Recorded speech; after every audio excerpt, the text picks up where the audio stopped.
Peu de temps après la sortie de Zelda Ocarina of Time, un jeu extraordinaire, des rumeurs parlent de la sortie d'un certain Zelda Gaiden. Pour faciliter sa sortie, qui est très rapide, il sera utilisé des mêmes graphismes que de Zelda Ocarina of Time. C'est au Space World 1999 que les premières images du jeu seront montrées.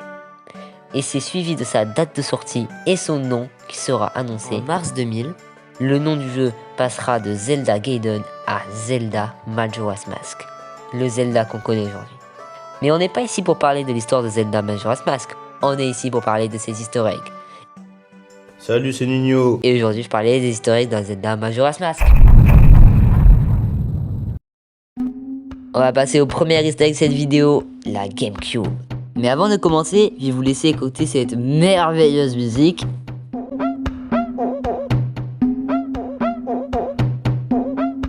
Dans Zelda Majora's Mask, si vous allez dans le magasin de bombes de Bourg-Clocher, vous pourrez y apercevoir une GameCube, derrière le comptoir de vente. Vous voyez ce gros truc violet? C'est une GameCube. La ressemblance elle est vraiment incroyable. Et j'étais vraiment passé à côté. Dans Zelda Majora's Mask, si vous allez derrière le bazar, dans le repère de Keyfei, et si vous regardez à travers un petit trou, vous pourrez y apercevoir Rob. Si vous savez pas c'est quoi, Rob c'était un accessoire de la Nintendo NES. Vous vous rappelez du bébé Goron qui pleure tout le temps?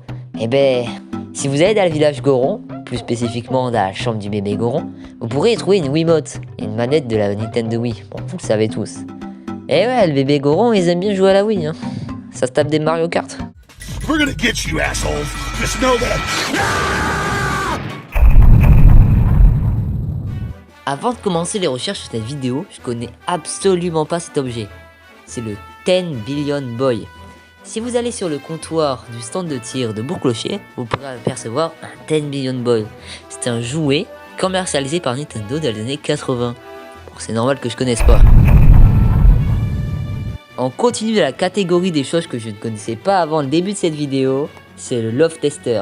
Si vous allez dans la Bezora, au laboratoire de recherche océanique, sur un bureau à gauche de chercheurs, vous pourrez y apercevoir un Love Tester.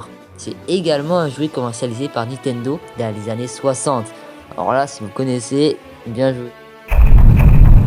Est-ce que vous me croirez si je vous disais que vous pouvez voir les peluches d'Epona et de Ganondorf dans The Legend of Zelda Majora's Mask?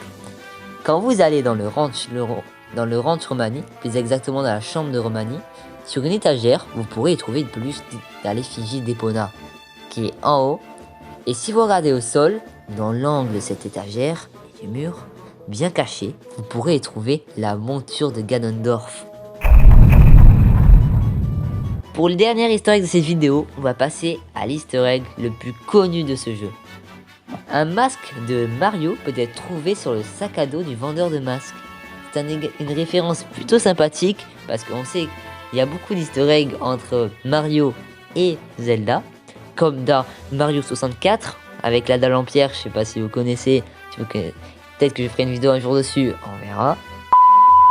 Et voilà, c'est tout pour les 7 easter eggs dans The Legend of Zelda Majora's Mask. Proposez dans les commentaires des idées d'autres vidéos que je pourrais faire. N'hésitez pas à vous abonner, lâcher un like et activer la cloche. Ciao les gars!